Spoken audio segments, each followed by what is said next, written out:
Hey there, Nocturnes! Welcome back to English Me, dito sa Nocturnal Sage, a guide for those left in the dark.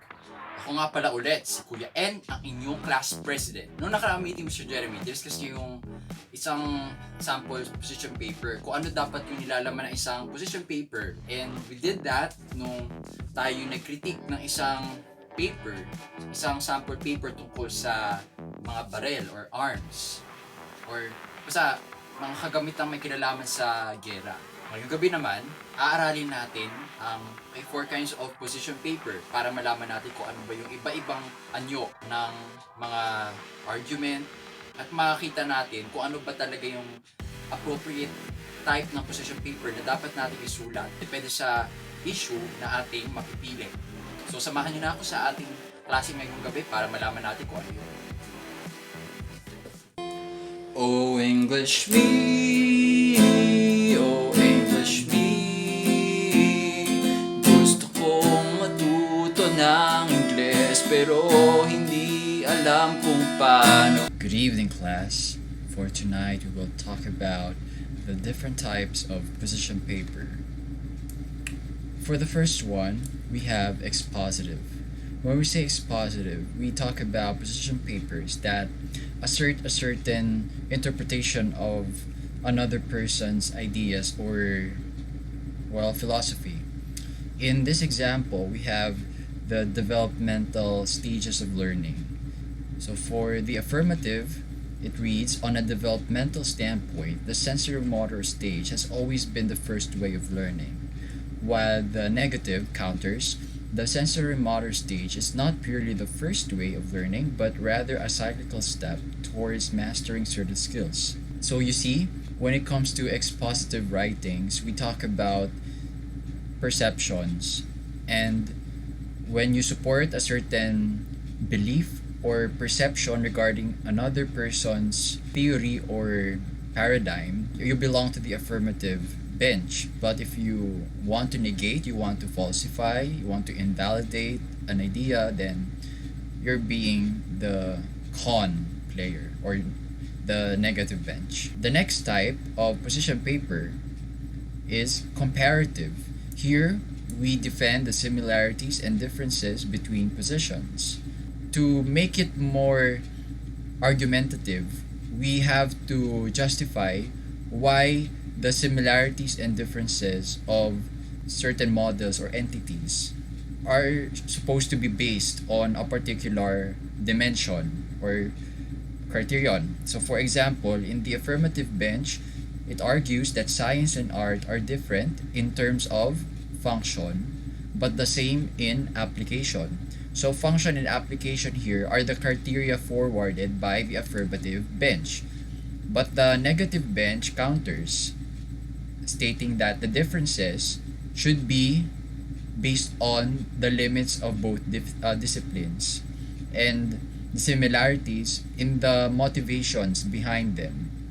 So you see, even if we're discussing comparisons, it can be made argumentative by supposing that the dimensions, function, application, limits, and motivations are debatable. Meaning to say that dimensions are arbitrary.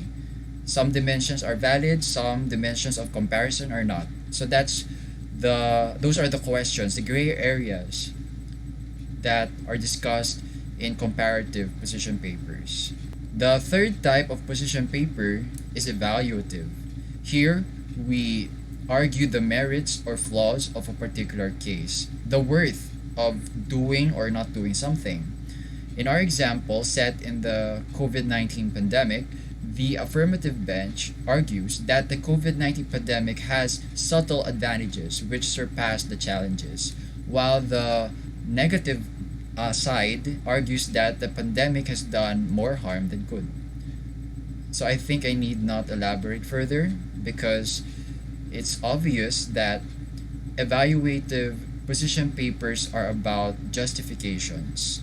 The last type of position paper is constructive.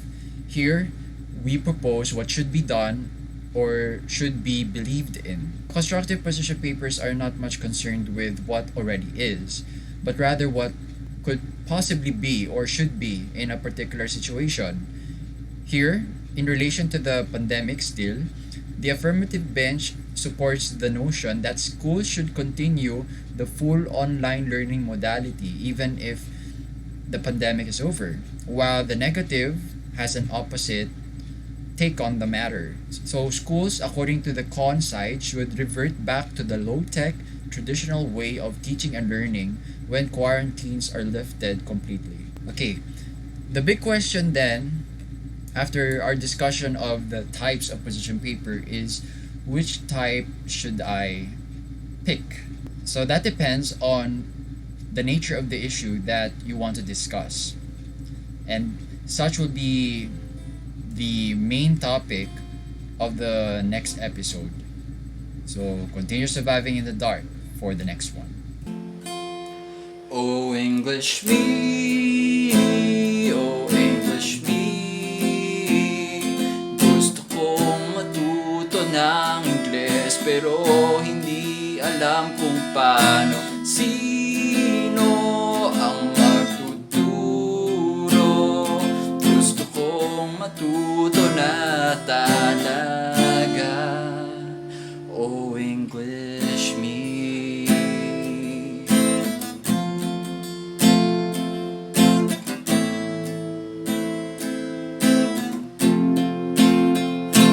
Correction tape of the night.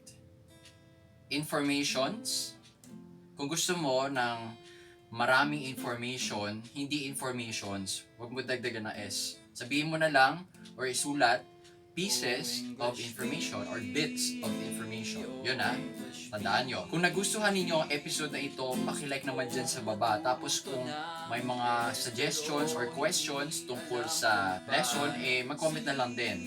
I-share nyo ang video na ito. Mas maganda yung buong playlist sa mga kakilala ninyo nagtitake ng English for academic and professional purposes.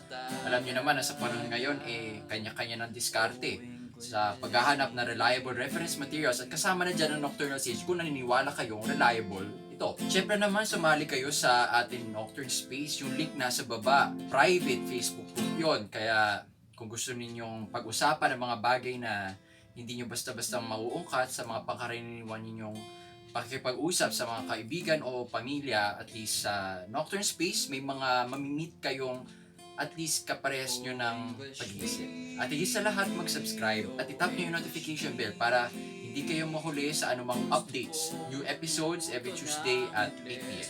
Ang Nocturnal Sage ay nakatuon sa 4 na larangan. Ang una ay self-conquest. Kung ikaw ay may pinagdaraan ng mga emosyon, negative emotions, or even positive na labis, at least sa Nocturnal Sage, tutulungan ka namin kung paano i-process yung mga ito nang hindi nangangailangan uminom ng gamot o anumang medical prescription.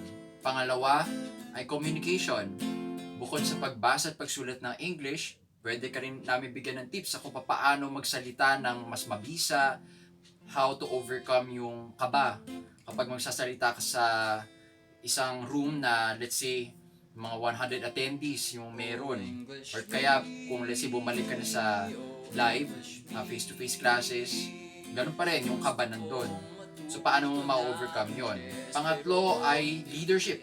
Kung ikaw ay bagong promote sa trabaho o let's say newly elected student council officer ikaw, at gusto mong malaman ang basics na paghahawak ng mga tao, yung mga challenges na kaakibat nun, pwede kang bigyan ng tips ni Sir Jeremy sa kung paano lutasin yung mga ganong klaseng hamon. At pang-apat ay expansion. Kung naghahanap ka ng self-fulfillment na hindi mo basta makukuha lamang sa mataas na sweldo, grade o sahod o anumang numero, sa expansion, tutulungan ka namin i-discover kung ano ba yung mga skills or knowledge na dapat mong pagtuunan ng pansin, kasi yun yung nagmamatch sa gawaing nararapat para sa iyo.